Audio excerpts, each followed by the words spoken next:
Bonjour à tous et à toutes. Donc, je ne vous ai pas oublié, mais je vais vous raconter plus précisément pourquoi je n'ai pas publié pendant plusieurs semaines. Donc, cette vidéo, pour l'instant, elle n'a aucun titre parce que je ne sais pas encore exactement ce que je vais vous raconter, si ce n'est ma vie. Donc, ça me paraît un peu prétentieux comme titre, donc il y a bien quelque chose qui va se dégager. Donc, début janvier, je suis donc l'heureuse propriétaire d'un vieux matou qui était malade. Donc, début janvier, le vieux matou, bah voilà, la maladie l'a emporté. Donc, ça a été un moment extrêmement difficile. À titre personnel, c'est moi qui étais chez le vétérinaire. À titre familial, voilà, on était tous très impactés par le décès du matou. Bref, compliqué. En plus, je pensais pas, alors ça c'est un peu la découverte, que mon matou faisait autant pour nous, à savoir qu'une fois qu'il a été parti, j'ai l'impression de vide, ce qui est normal, décès, machin, ça fait partie du quotidien, non. En termes d'énergie, il y avait vraiment un vide, en disant mais qu'est-ce que c'est? Et en fait, il occupait tout l'espace, beaucoup, alors que c'était un chat qui était en fin de vie, donc pas franchement en bonne forme, le pauvre, et ben je peux vous garantir qu'il prenait une grosse place. Et quand il a pu être là, ça a été rude. Donc on avait déjà anticipé en se disant que bah, le jour où il partirait, on en reprendra un autre. Mais il a fallu gérer ça. Et puis le fait aussi qu'on n'arrêtait pas de le voir. Donc moi, il avait fini par me dire, bah écoute, ok, je suis partie, l'avantage d'être médium. Mais je t'ai laissé des énergies, histoire que tu tiennes quand même un minimum debout en attendant que mon successeur arrive. Bon, jusque-là, on était bien parti. Donc me voilà partie, donc à me remettre du décès du minou, en se disant oui, il faudra qu'on s'en occupe, etc. Et puis je commence à regarder un peu comme ça. Moi, je suis pas grand chose, mais alors je suis snob. Voilà, je suis snob. J'aime les chats à poils longs.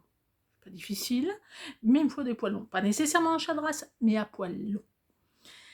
Donc je commence à regarder un peu ce qui se fait, les machins. Donc je rentre vraiment dedans, c'est-à-dire que les comptes, les groupes Facebook, les sites internet, meuvent la partie à la chasse au matou. Donc je commence à en repérer quelques-uns, puis je vois mon gamin, ouais, pas d'un enthousiasme délirant. Je dis, c'est bizarre, parce qu'ils ont quand même une bonne tête, ces minets. Et là, il me dit, ouais, mais bon, les minets que tu me montres, moi, je le préférerais blanc. J'aimerais bien qu'il ait du blanc aux oreilles. D'accord, donc tous les minets à poils noirs que j'avais repérés, ratés. Et c'est là que je me suis aperçue que je ne suis pas la seule à être snob, puisque plein de familles recherchent des minets à poils longs. Et encore, on voulait pas un chaton. Ça, on avait déjà testé, mais il fallait trouver le minet. Donc en attendant, c'était lourd, il y avait vraiment, voilà, tout ça qui était là, et puis le fait de sentir encore les énergies de l'autre, c'était... Voilà. Et donc, le fait de faire de la vidéo, même pas en rêve. Donc là, on chasse pour le minet. Donc première touche, ça se fait pas. Deuxième touche, ça se fait pas non plus.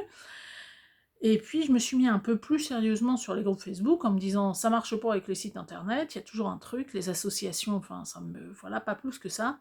Donc j'ai œuvré ailleurs. Donc je me suis dit je vais me laisser voilà, donc je commençais à repérer des arnaques, j'ai commencé à me balader de groupe en groupe, etc. pour trouver le minet. Parce que je me suis aperçue qu'en fait, c'est ça ma grosse prise de conscience, c'est que je ne peux pas vivre sans minet. Et ben je dois pas être la seule, vu le nombre de gens qui recherchent des chatons. Actuellement, bah oui, forcément, le chat, il aide à gérer les angoisses. Actuellement, à l'époque étant anxiogène, les angoisses. Alors moi, j'ai conscience que j'en ai, mais tout le monde ne l'a pas. Donc les gens, ils voient qu'une chose, c'est leur faut un minet à tout prix, y compris à faire des choses pas recommandables. Résultat, qu'ils sont arnaqués, mais bien comme il faut, et puis une somme assez coquette, on va dire. Donc je commence un petit peu à, comme ça, à renseigner les gens, à dire attention aux arnaques, à dire bah il y a tel site qui existe, tel groupe, machin. Donc bref, j'ai donné. Beaucoup. Beaucoup, beaucoup. Puis un jour, je vois passer une dame qui cherchait, elle aussi, un chat à poils longs, mais elle était en Guadeloupe. Et un petit quart d'heure avant, j'avais repéré qu'en Guadeloupe, il y avait des chats à poils longs. Ah, mais le problème, c'est dans quel groupe? Donc je contacte la dame, je lui dis j'ai repéré, j'essaie de vous le retrouver. Donc je commence à chercher mon chat, et d'un coup, je tombe sur une petite publication d'une dame, sur un site pas dédié, qui dit que son chat est malheureux chez elle, enfin un de ses chats est malheureux chez elle, et donc qu'elle le donne. Je regarde la photo du chat, le matou est magnifique. Il y a 2 personnes qui ont répondu avant moi, et je regarde ce qu'elle leur a répondu en termes géographiques, et là je dis, on est juste avant les vacances scolaires, c'est dans ma province d'origine.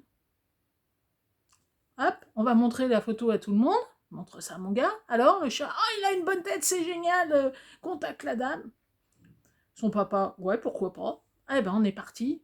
Feu, je contacte la dame, donc elle m'explique que le chat, elle l'avait sauvé, qu'elle avait vu une comportementaliste, mais que ça s'est bien passé pendant plusieurs mois. Alors, au départ, c'était un chat maltraité qu'elle a sauvé, mais que là, ça le fait plus. À chaque fois, il fait pipi sur le lit du garçon de la maison. Ça le fait plus. Donc, elle donne le chat. Donc, je dis, bah écoutez, samedi, on arrive. Samedi, mon fiston et moi, on va rencontrer Oscar.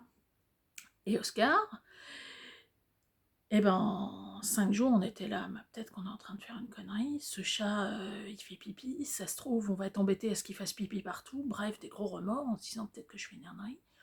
Je dis tant pis, on y va, on verra. On rencontre le chat, évidemment, je remonte avec le chat.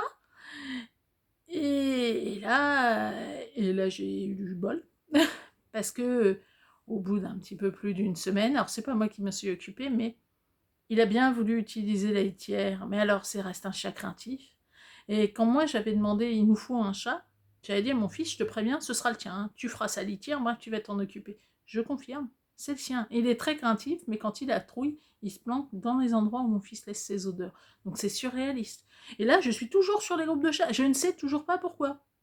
Et là, je me dis, ok, je me laisse guider. Parce que voilà, souvent les gens me disent, ouais, mais c'est facile pour toi, t'es médium. Non, c'est pas nécessairement plus facile pour moi parce que je suis médium. D'abord, je suis pas la seule à être médium. Hein, je pense que toute l'humanité peut l'être, au moins en termes de potentiel. Mais je suis les envies de mon cœur. Et pour actuellement, mon dada, c'est de m'arranger pour que les gens ne se fassent pas arnaquer. C'est de remettre les pieds sur terre aux gens en disant non mais attends, c'est pas la bonne saison, les chatons, ben voilà, ça pousse pas sous le chapeau d'un cheval, les chatons c'est pas Amazon. Donc voilà, vraiment cet investissement-là, alors que rien ne m'y prédestinait, ou pareil, je la joue collective, il y a une petite dame aussi qui traque les arnaques sur les groupes d'animaux, d'adoption d'animaux, c'est juste la plaie, mais la plaie. Et donc voilà, je lui donne des noms, elle est là, fais gaffe, c'est un profil aussi, donc on prévient les gens. Pareil, le rappel à la loi. Mais je pensais pas, moi j'avais pas l'impression d'être si légaliste que ça, surtout quand on connaît, voilà, la loi oui, mais enfin, pas poussé non plus. Et bien là, si, la loi c'est la loi, je veux bien être compréhensive, j'avoue être sur ces groupes de chats m'a beaucoup appris sur, par exemple, cette dame, elle n'a pas abandonné son chat était malheureux chez elle, et elle nous l'a confié. Et donc on lui donne toujours des nouvelles, et ça fait maintenant presque un mois. Hein. Donc, et Oscar est heureux. Alors, à l'occasion, vous le verrez peut-être passer quand je referai une vidéo, mais s'il veut bien sortir de son trou. Mais voilà, c'est je suis qui pour juger si les gens ne peuvent plus avoir leur animal. J'en sais rien, je suis pas dans la peau des gens. On fait quoi des héritiers qui peuvent pas s'occuper de l'animal qui reste? Ben, j'en sais rien. Peut-être que c'est des gens qui ont d'excellentes raisons. Peut-être que leurs chats, ils en ont déjà. Peut-être qu'ils peuvent pas adopter de chats parce qu'ils sont dans des habitats insalubres ou trop petits. Ou qu'ils ont déjà un chien, mais un chien qui est un chasseur, donc il risquera de bouffer le chat. Donc ça m'a beaucoup appris à ce niveau-là sur la compassion, sur le non-jugement et sur la jouer collective. J'avoue, je suis plutôt une individualiste en général. Et bien là, j'apprends à jouer collectif. Alors c'est là que je vois les... Comment on appelle ça? Ce que l'univers me met sur mon chemin et qui était au départ absolument pas mon truc. Mais quand je dis absolument pas, c'est absolument pas. Donc je teste, je propose, je la joue collective. Alors il y a des gens qui s'appelaient pas, clairement. Mais il y a plein de gens qui me remercient, qui m'envoient des petits messages en me disant bah, « Heureusement que vous m'aviez prévenu parce que j'allais payer et donc me faire arnaquer. » Des gens à qui on remonte le moral parce qu'ils trouvent pas leur chat et qu'ils en sont vraiment malheureux et que moi je sais pourquoi ça les rend si malheureux.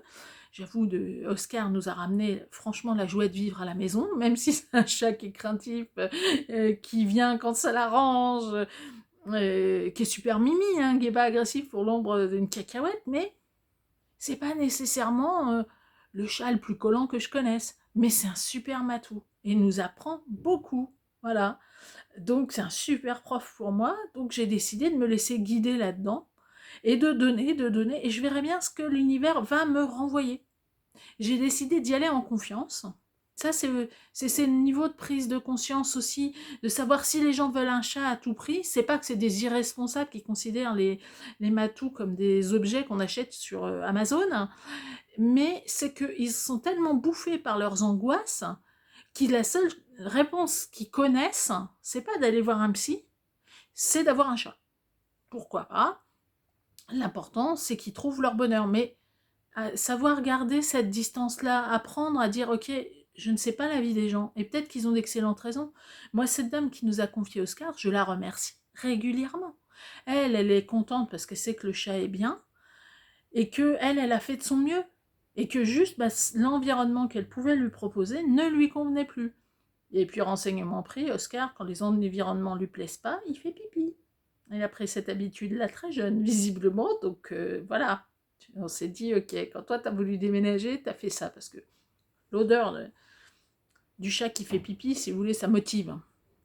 Donc voilà, des choses qui d'un coup se mettent à s'imbriquer les unes dans les autres, et qui n'étaient pas du tout prévues au départ, et qui, moi, m'apportent beaucoup de joie de vivre, qui m'apportent aussi, voilà, la preuve, hein, je refais une vidéo, mais j'ai décidé de donner, et de donner dans le collectif, et d'essayer de voir plus loin, plus positif aussi.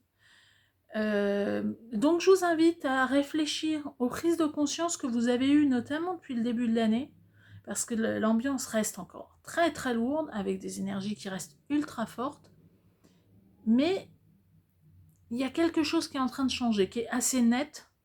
On est en train de sortir de quelque chose. Alors je dis pas que c'est toujours peace and love, hein, on va être clair aussi, mais vraiment il y a ça. La preuve, j'ai trouvé un chat assez rapidement, finalement, et un chat avec qui je sais qu'on va faire un bout de chemin. Surtout mon fils, parce que clairement c'est le sien. C'est le fait aussi de percuter que le temps que je passe avec lui, eh ben, il faut que je sois avec lui. Oscar, vous vous installez pas sur... quand il est à côté de vous, il faut pas regarder la télé, c'est vous êtes en train de lui faire un câlin. Et vous êtes dans le câlin. Si vous y êtes pas, il va se barrer dans les 5 minutes. Parce que ça ne va pas lui convenir. Quand on est avec Oscar, il faut être pleinement avec Oscar. Donc, concentré, en train de faire un câlin à Oscar, ou en train de jouer avec Oscar, mais pleinement avec lui. Donc oui, j'apprends la méditation et la concentration et vivre l'instant présent avec un chat. Même moi, je ne pensais pas. Mais vous voyez les évolutions que ça peut donner. Donc je vous invite à vous pencher sur les vôtres. Racontez-moi votre histoire de prise de conscience, de matou, de choses où j'ai changé. À bientôt.